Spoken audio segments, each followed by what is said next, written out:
In a bustling ant colony, deep in a sunny meadow, lived a little ant named Andy. But Andy was different. While all the other ants marched in perfect lines, carrying crumbs and leaves, Andy's head was always in the clouds. Literally. He would spend hours watching the birds soar, the butterflies flutter, and the dragonflies zip through the air. More than anything in the world, Andy wanted to fly. Why walk when you can fly? He'd sigh to his best friend, a wise old ant named Gus. Gus would chuckle, adjusting a heavy seat on his back. Andy, we are ants. We are masters of the earth. We build, we carry, we support the whole colony from the ground up. That is our gift. But Andy wasn't convinced. He saw flying as the ultimate freedom, a way to see the world from a whole new perspective. Determined, Andy began his flight training. First, he tried to mimic the butterflies.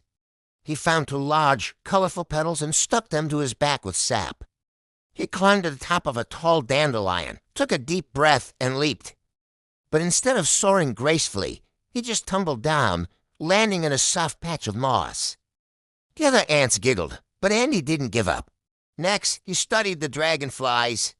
He found thin, stiff blades of grass and tried to beat them as fast as he could.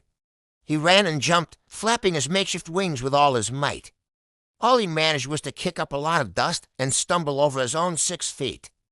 Patience, Andy, Gus advised gently. Perhaps you're trying to be something you're not. Feeling discouraged, Andy climbed his favorite mushroom to watch the sunset. As he sat there, feeling sorry for himself, he saw a beautiful ladybug teetering on the edge of a leaf, about to be blown away by a strong gust of wind without thinking.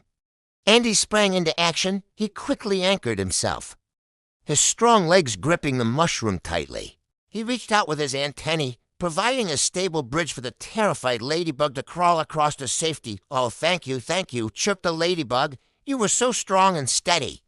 "You saved me." As the ladybug flew away, something clicked in Andy's mind. He hadn't flown, but he had used his natural strength and grounding to help someone who could. He looked down at his colony, at the intricate network of tunnels and the organized lines of his fellow ants working together. He suddenly saw the beauty and importance of their work that evening. A terrible storm rolled in, rain poured down, and the wind howled. Threatening to flood their home, panic spread through the colony, but Andy, remembering his strength, sprang into action. He directed his fellow ants, organizing them to build barriers with pebbles and twigs. He used his powerful jaws to dig new drainage channels, diverting the water away from their precious nursery. He was quick, efficient, and incredibly strong. He wasn't flying, but he was moving with a purpose he'd never felt before. By morning, the storm had passed. The colony was safe, thanks to Andy's quick thinking and leadership. The Queen Ant herself came to thank him. "Andy," she said, her voice full of pride, "you may not have wings, but you have the heart and strength of a true leader. You have a gift that is uniquely yours. And today, you used it to save us all." Andy looked at his friends, at the home he had protected, and felt a sense of pride that was far greater than his desire to fly. He realized Gus was right. His purpose wasn't in the sky. It was right here on the ground. He was an ant, a builder, a protector. He might still gaze at the birds with wonder, but now he did so with his feet planted firmly on the earth, proud of who he was and the special gifts he possessed. And he understood that the greatest flight of all is embracing your true self. Thanks for watching.